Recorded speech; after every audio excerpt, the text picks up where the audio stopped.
Hay una escena que no puedes quitarte de la cabeza.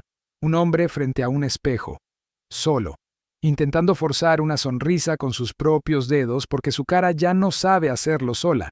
Y en sus ojos no hay rabia, no hay locura todavía. Hay algo peor. Hay una pregunta. ¿Por qué?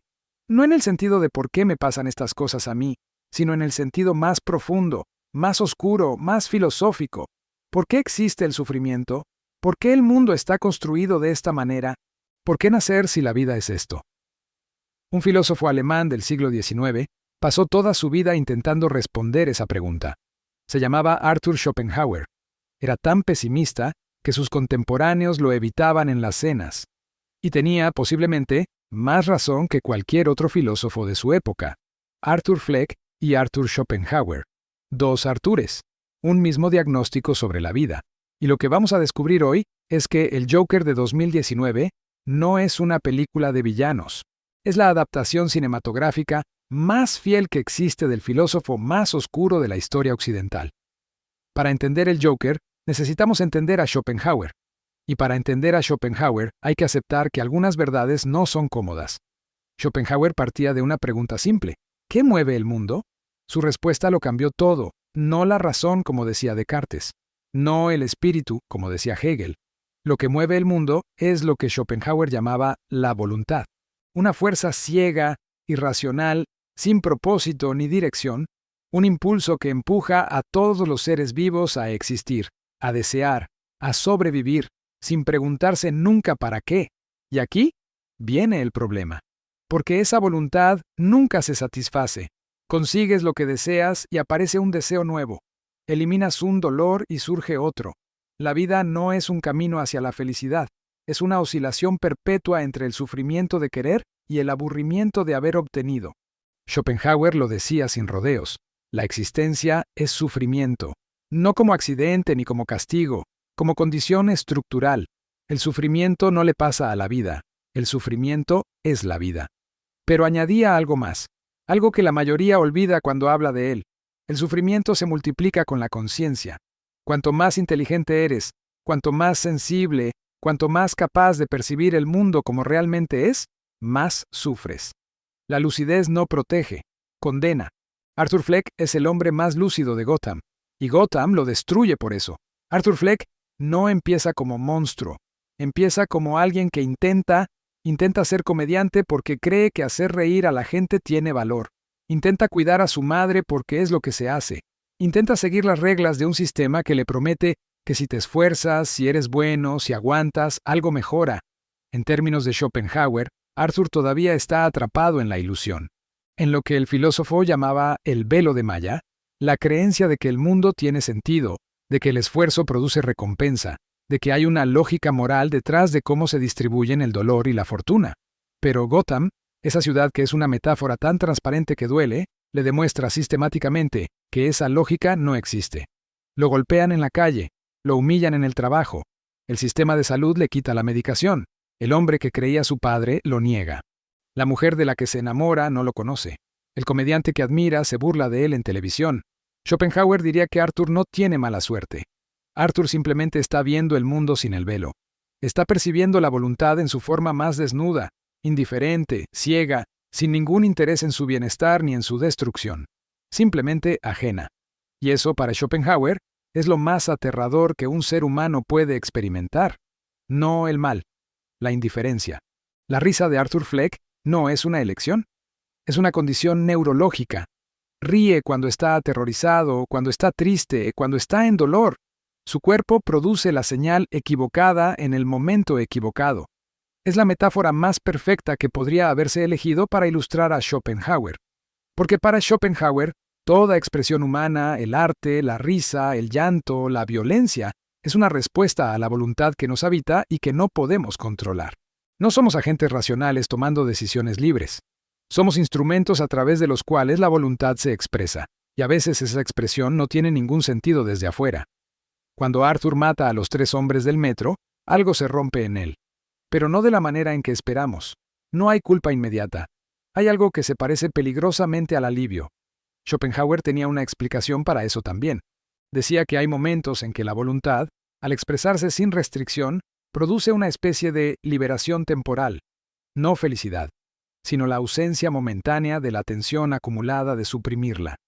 Arthur no se convierte en el Joker porque se vuelve malo, se convierte en el Joker porque deja de resistir, porque la resistencia costaba más de lo que podía pagar y nadie, absolutamente nadie, le ofreció una razón suficiente para seguir pagando. Y su baile en el baño después del primer asesinato es el momento más schopenhaueriano de toda la película.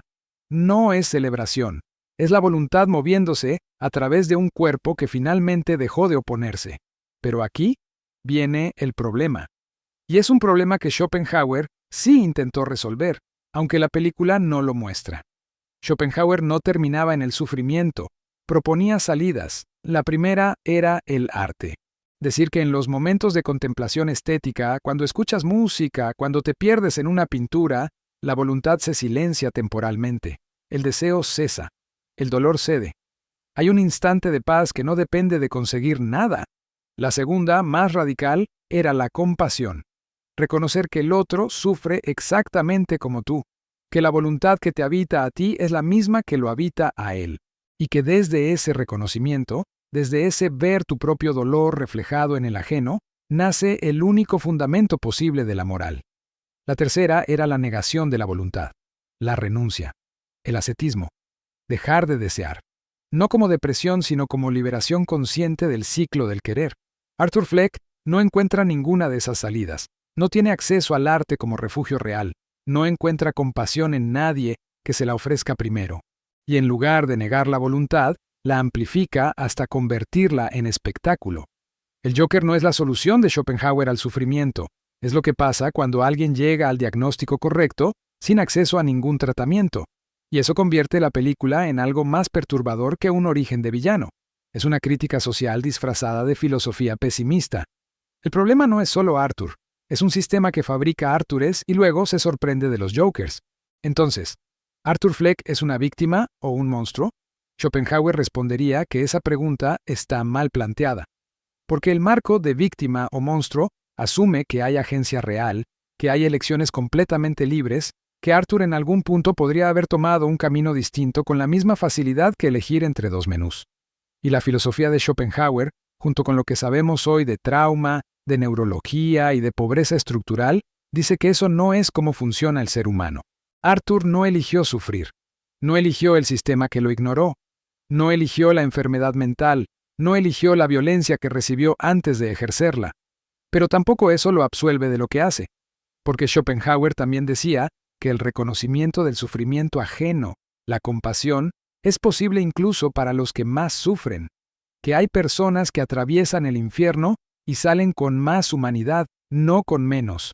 Arthur no lo logra, y eso es su tragedia real. No que el mundo lo destruyera, porque el mundo destruye a muchos, sino que fue destruido sin encontrar jamás a alguien que le mostrara que el dolor compartido une en lugar de aislar. La última escena en el hospital psiquiátrico es la imagen final de esa soledad. El Joker existe.